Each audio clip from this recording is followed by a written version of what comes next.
Welcome to the deep dive. Today, you've shared a really interesting YouTube video transcript with us, and we're going to unpack some recent statements and actions by, well, Donald Trump and J.D. Vance, specifically looking at how European allies are reacting. Yeah, it's quite something.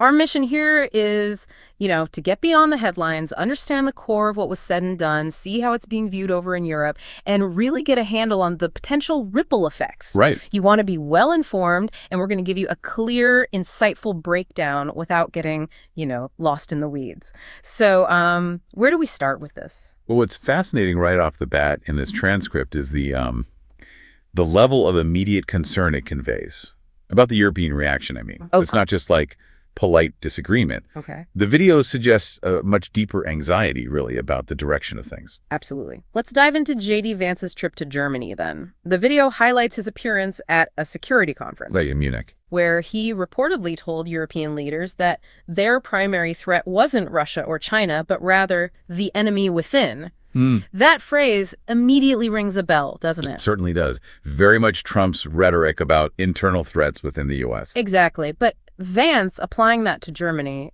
what's the context there, according to the video? Well, if we connect this to sort of a deeper understanding of German history and its political system, Okay. it becomes clearer why that statement would be particularly jarring.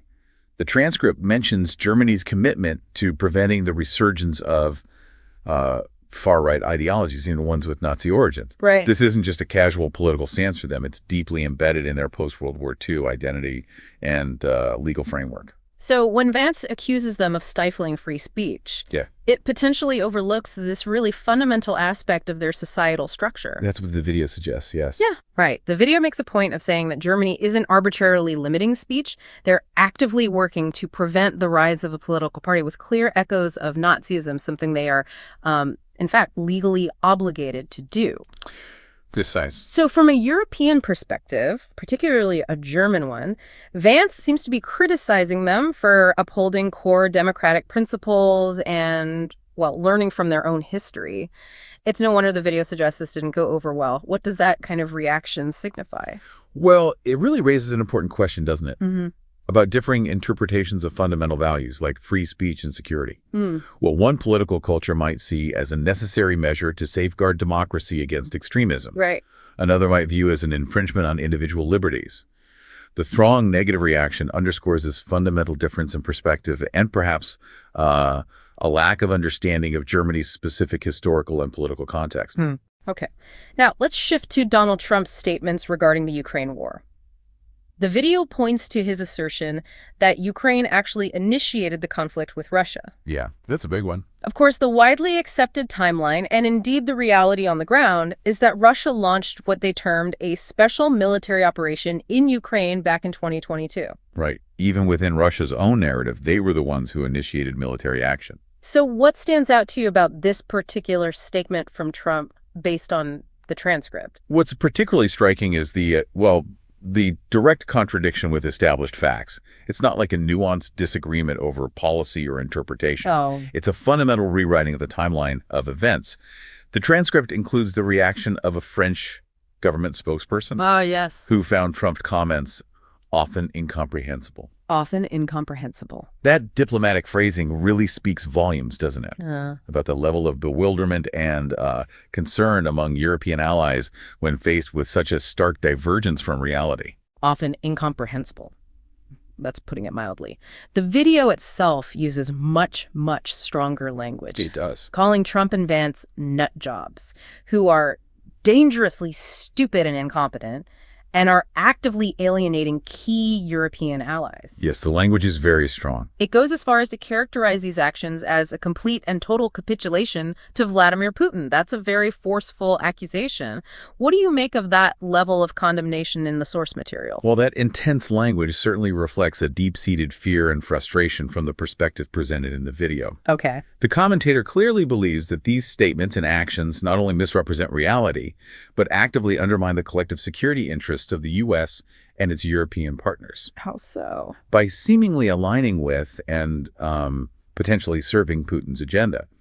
It suggests a perception of a fundamental betrayal of established alliances and principles. And this brings us right to the core of the concern then, the impact on U.S.-European relations. Mm-hmm. The video strongly argues that Trump and Vance's words and actions have already inflicted significant damage, creating this palpable fear that the U.S. is turning its back on long-standing allies in favor of embracing adversaries like Putin. How might this perception be playing out in Europe, according to the video? This perception, if it becomes widespread, can have a really corrosive effect on trust and cooperation. Alliances are built on shared values, and a common understanding of threats. Right, fundamental stuff. Yeah. If key European partners begin to question the U.S. commitment to these fundamentals, it can lead them to reevaluate their reliance on American leadership and potentially seek alternative security arrangements. Which isn't just talk. No. This isn't just about diplomatic niceties. It affects real-world cooperation on critical issues. Yeah. Security, trade, you name it. The video also touches on a reported meeting in Saudi Arabia concerning the Ukraine war that apparently excluded Ukraine's President Zelensky.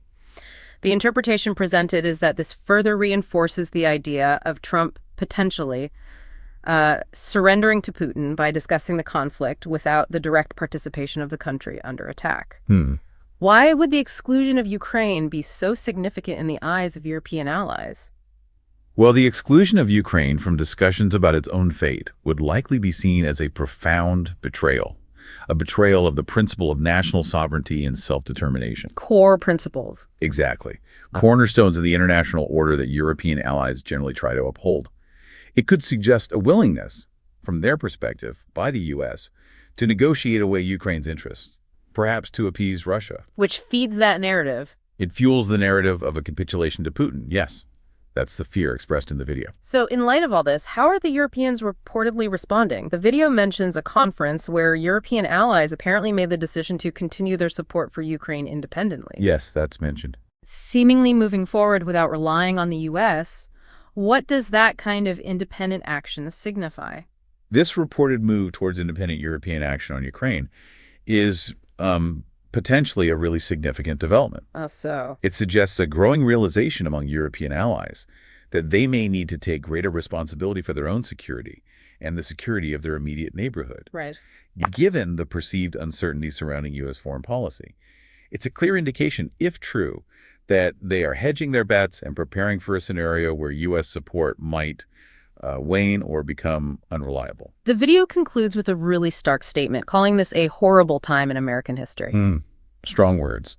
It really underscores the depth of concern and alarm expressed by this particular viewpoint regarding the trajectory of transatlantic relations. What's the key takeaway here for someone trying to understand this complex situation based on this video's perspective?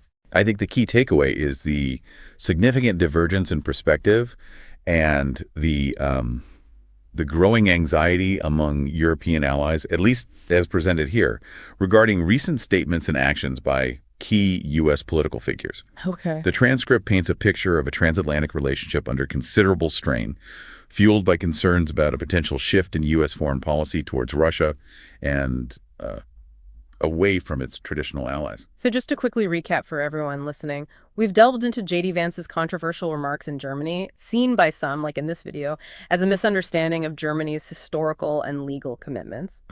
We then examined Donald Trump's historically inaccurate claim about the start of the Ukraine war, which elicited strong negative reactions and, frankly, incomprehension from European allies, according to the transcript. Right. The video we analyzed suggests that these actions are significantly damaging U.S.-European relations, fostering a fear that the U.S. is prioritizing an alignment with Putin, potentially at the expense of Ukraine and European partners. And leading to Discussions of Europe taking a more independent stance on security matters.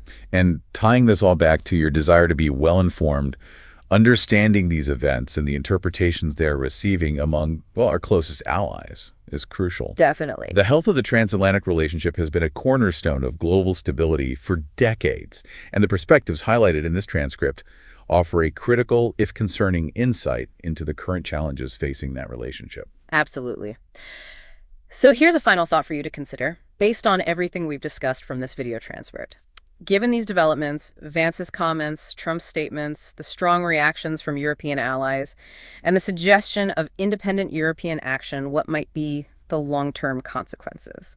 Consequences for the fundamental structure of international alliances and the overall stability of the global order. Yeah, it's a lot to think about. It is, and it's a conversation that's clearly far from over. Thanks for taking this deep dive with us.